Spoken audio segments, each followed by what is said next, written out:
Okay, so Credit Direct is the first, we can say we're the first structured non-bank financial services company in Nigeria. We ventured into a market or a terrain that was kind of muddy, mucky, unstructured, unattractive. In 2006, we started the investigation into this big space, the ones we call the unbanked and the underserved and non-served segments of the market. Yeah. So Credit Direct is a company that came into existence because of the desire to touch people in the community when others were not willing to do that. And I'll tell you one of the reasons that this became more for us like a purpose-driven organization than a profit-driven organization. Okay. Because we were not looking for, where we can make money.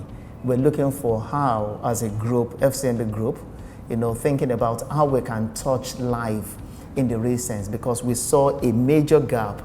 We realized that only about less than 2% of Nigerians were having access to full, suite of financial service. And a whole lot of people were being left behind. So that was why we ventured.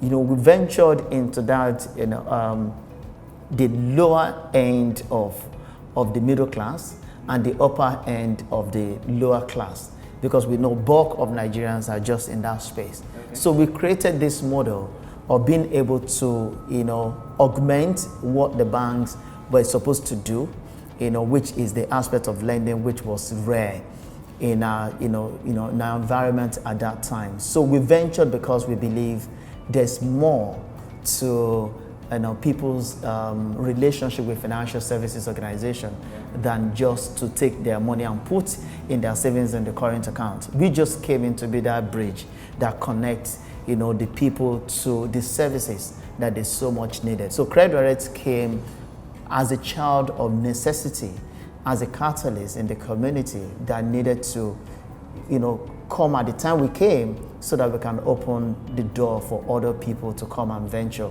into that market.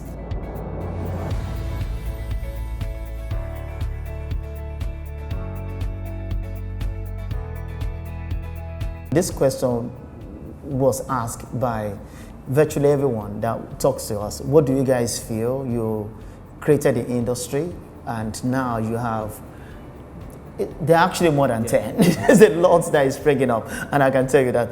So the joy for us is that not just platforms springing up. The traditional financial institutions are also joining the foray. They join the club. They're seeing that, okay, these guys have opened the floodgate. We've been able to, what we call it within our system, sterilizing the environment that people thought was too toxic for them, so to say. So we've sterilized it in a way. To even tell you this, we've actually welcomed some, to the extent that some of the biggest ones in the industry today, they were the ones that we inducted into the system by ourselves. Because come to think about it, the market is super large. Nigeria population, as reported by the last report by World Bank, just 2018, estimated that the population of Nigeria is around 205. And if a country like Nigeria, with just 205 million people, has overtaken places like India, with over 1 billion people when it comes to contribution to the poverty population in the world, there's a cause for alarm. And for us, everyone needs to embrace this cause. So getting more people to come to the industry is not the problem. It's actually what we do within that place, because profit attracts a lot of competition, but purpose is doing what people are not willing to do. When people are not willing to do it, that's the thing that differentiates us from the newcomers into the industry. We came to fulfill a purpose. They come to extract the profit.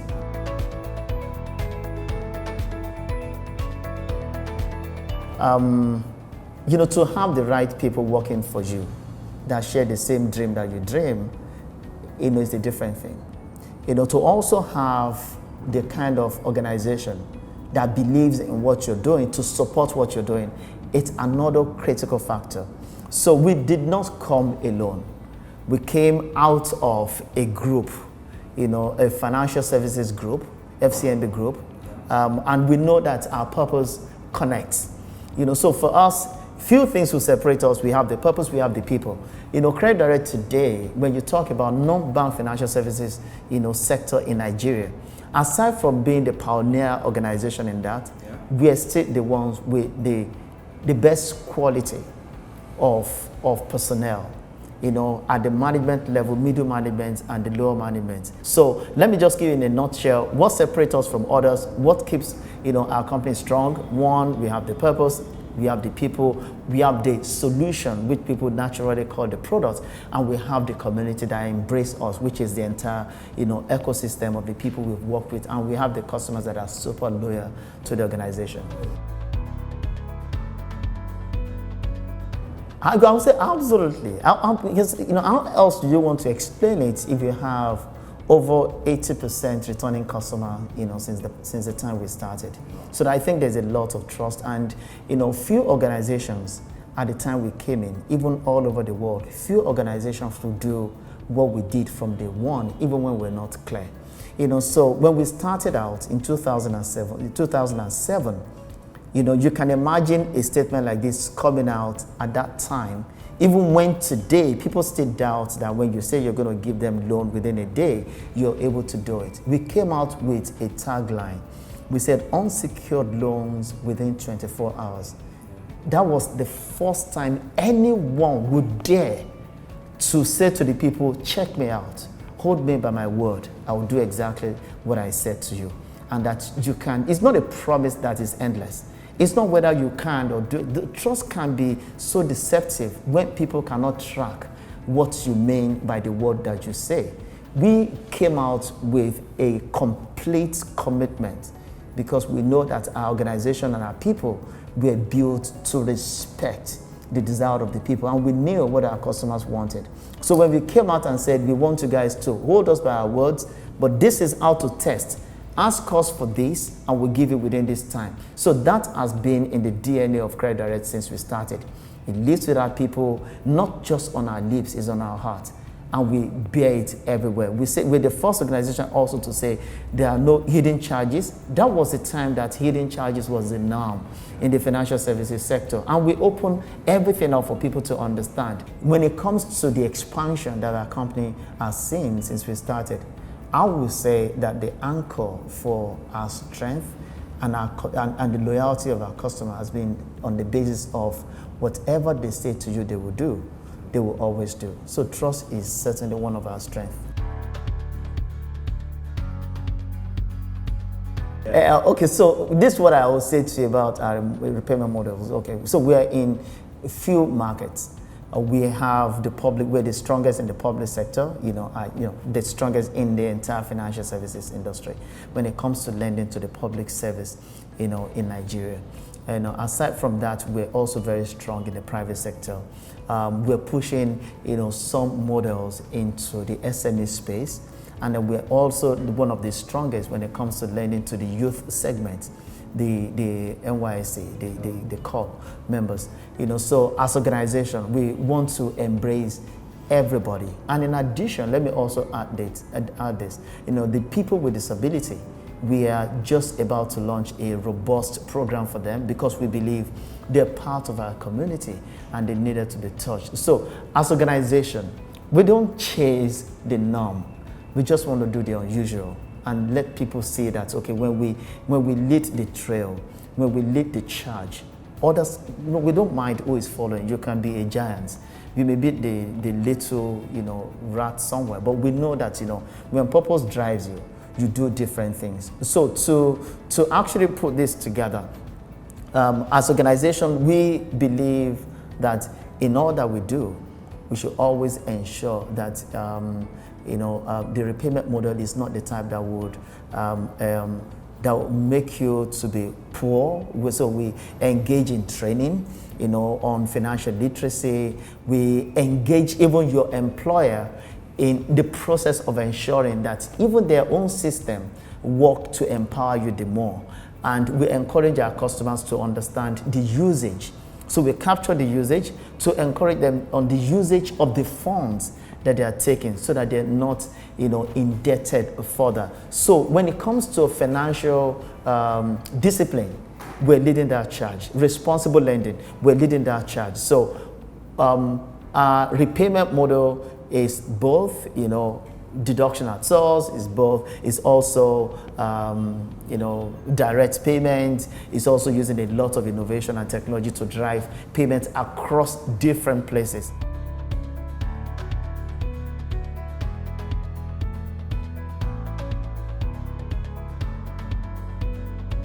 Let's start from, philosophical answer. Life is risk. Yeah. You don't want to take risk, just don't live.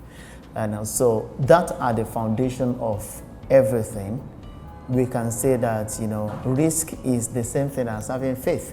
Because when you faith, you also mitigate it by your faith in something. Yeah. So we have a lot of experience behind us. It couldn't have been riskier now than when we started. So our learnings have gone through turbulences, different cycles of, seasons, recession, commodity pricing, crashing, and a lot of things. And I would just say that, part of the things that we have done is to use those experiences, to use the data that we have, and also to help the community also grow. We work with a lot of the credit bureau to ensure that supply of data, management of data, integration of data is well done. The other thing that we have done quite well is also to have digital interfaces with some of the fintechs or technology companies. We have a lot of partnership across different layers to ensure that not only for ourselves, but we want an industry that is thriving, so that the teeming Nigerians that must have access to borrowing, they're able to get some funds, because without those funding, the economy will not grow. Because it's not the top line that grows the economy, it's actually the middle class and the upper end of the lower class that will grow, because that's where a lot of us are. When you look at the Nigeria GDP, they will tell you that what oil is contributing to Nigeria GDP is just around 10%. Yeah. So there's a lot that you and I are doing in that space that's needed to be captured. And the more we expand the base, the stronger we are. When you look at the pyramid, the stronger the base, the stronger the entire structure. So that's what we're doing. A lot of things we have put into the learning to manage our risk, to mitigate our risk. And the other part is that we're within a group of companies. So there's a lot of discipline when it comes to governance. So we're leveraging knowledge from the financial services industry within the financial services industry that we exist in. So within our group, the ecosystem supports us, and our learnings from the market also, they are huge leverage that we've used to mitigate the risk that the community or society presents.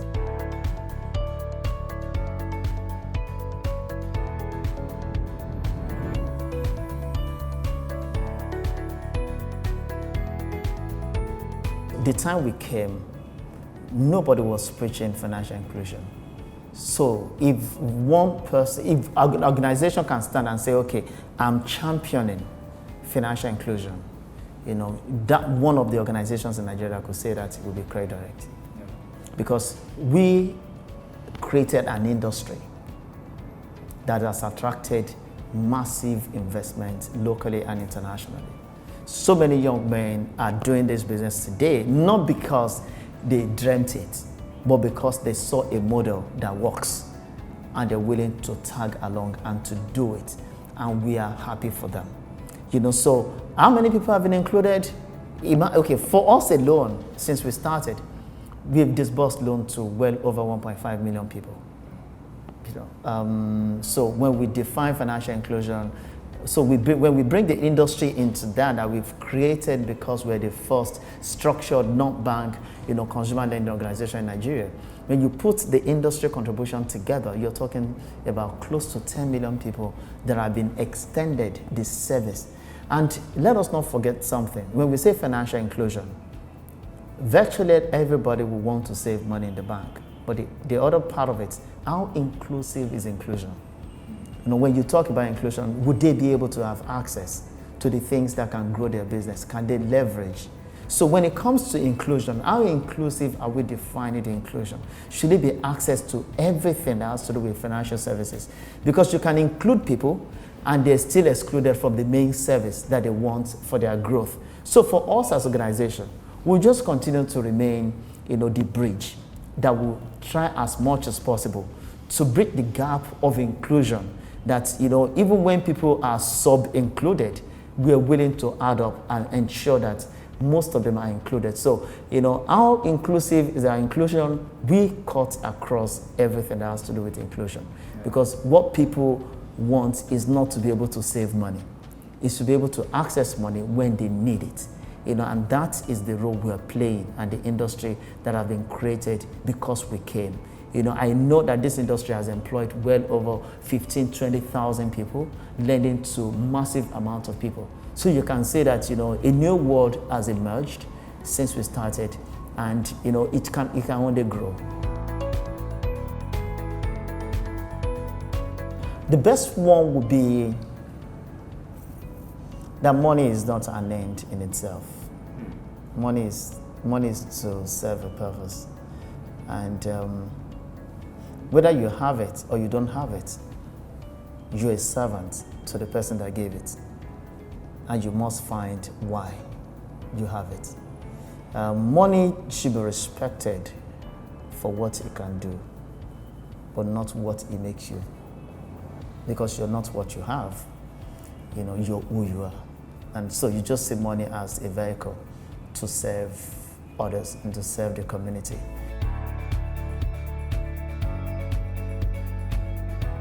One of the major advices, at least what I can say, is all about, find your space in your purpose. I use that word not because it's just anything. People talk about passion, but, purpose for me is being in a place where you live not for you, but you live to do things for other people. So your objective should not be to make money, because that's where most of us will get it wrong. Your objective is to be valuable and to influence life. And in the place of giving value, you become valuable. Because you are not going to attract value because you think you're valuable.